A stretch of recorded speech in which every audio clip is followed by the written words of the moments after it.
All right, so now this will be section 2 of our Bible study today. We're looking at Genesis chapter 2. Now, let's just go back for a moment, and I'm going to teach you a Hebrew word today. It's very interesting the way God works. The first man is Adam. That's a Hebrew word. Ha-Adam. Ha-Adam means the man. So the man's name is Adam. Ha-Adam. Now, when we talk about the creation of woman, now this is going to get a little messy. When we talk about the creation of woman, it's not quite that easy. We're talking about the role of redemption or salvation as opposed to the role of creation. Well, right now we're looking at the role of creation. The Hebrew word for woman is hishtakawa. Sounds like it's a Native American. Hishtakawa. The diminutive of that is Hawa. I say that because that helps us understand something, and that is this. Hawa means to be obedient to. So think of it in the context of what we're doing. God created Adam first. From Adam, he created the woman, and by the virtue of her very name, she was to be obedient to Ha-Adam. That's where all the trouble starts. But now, just taking that. Now remember, we're not looking at the order of redemption. We're looking just at the facts, creation. How does one then argue with God?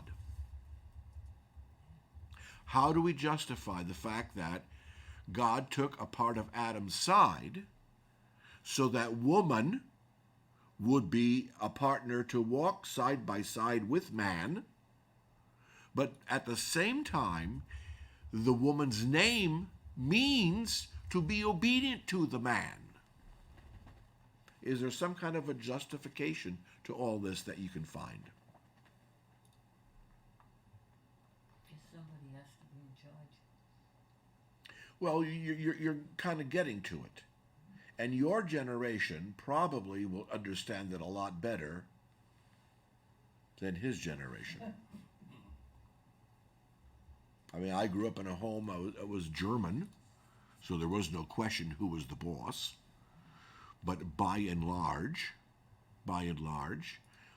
when tough decisions had to be made, I would see my parents discuss them, but in the end, it was really always my father's call. Now, I know that changes in different cultures, you know. However, that's somewhat how I understand that. You know, not that Adam had to keep like pushing Eve down. You will listen to me. You will do. You know, but they were to be partners. But there was to be somewhat of an order even in the home. Even within the home. Any questions so far on that?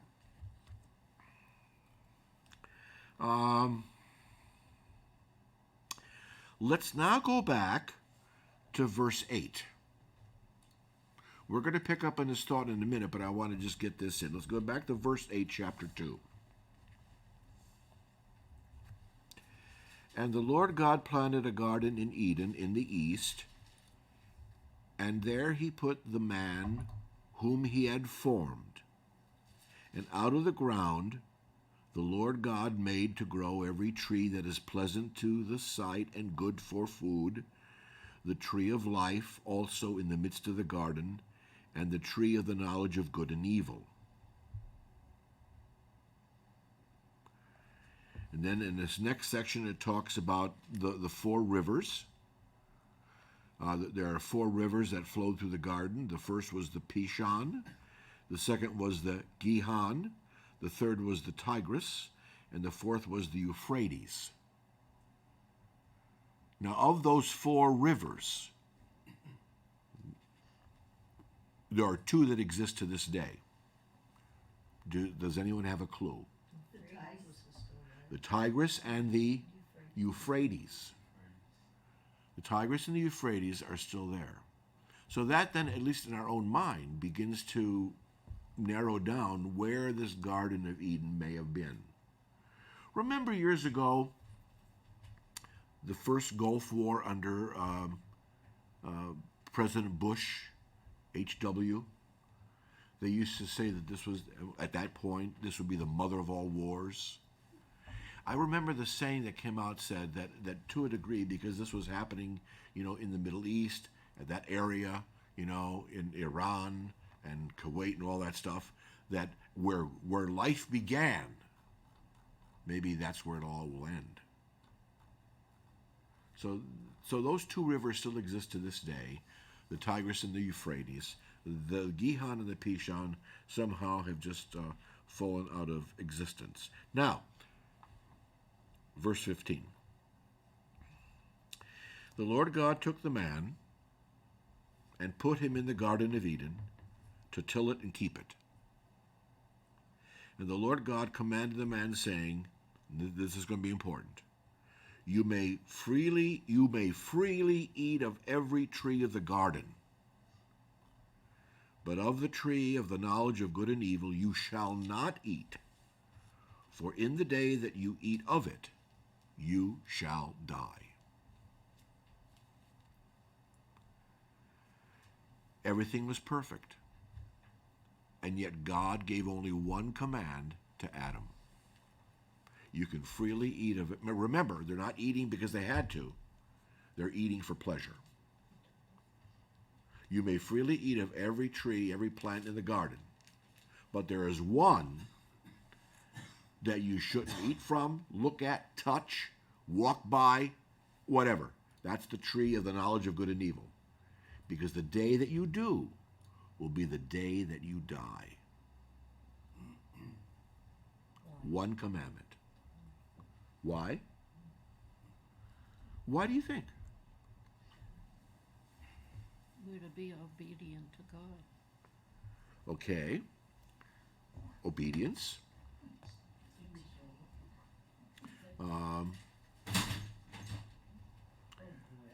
He says then they would be smarter than him or as smart Well, we're as not- him or whatever. We're not to chapter 3 yet.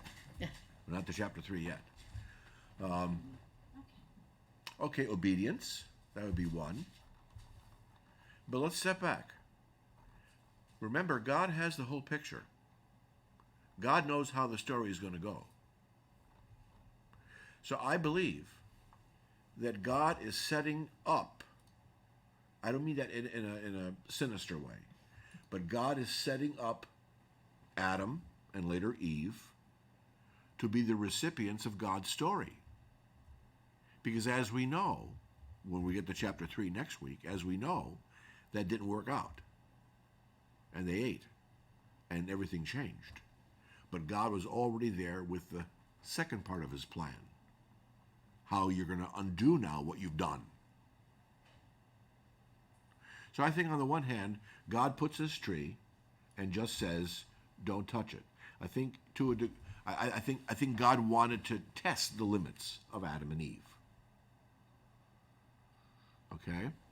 Now, one of the questions that always comes up in normally maybe confirmation class is, you mean to tell me that if Adam and Eve never broke that commandment and ate from the tree, we'd all be perfect to this day? Oh, we wouldn't be here. Yeah. Would have been only Adam and Eve. Right. That would have been the end of it. Maybe not. But the point is this. You've got two people at that time who had one commandment. And out of two people, they couldn't keep it right. So now, if you're going to push the analogy forward, do you think out of millions and billions of people, it would all... So somewhere along the line, it would have gone, sour, you know. However, let's just go back to that comment for a moment. So why could not we understand that Adam and Eve had children while they were holy, perfect, just for the pleasure, the enjoyment of it? So it could be possible that even if they kept that commandment perfectly, there still would be offspring, right? The teenagers would do it. All right. Any more questions as we go on? Well, let's just stop here, section 2 for a moment.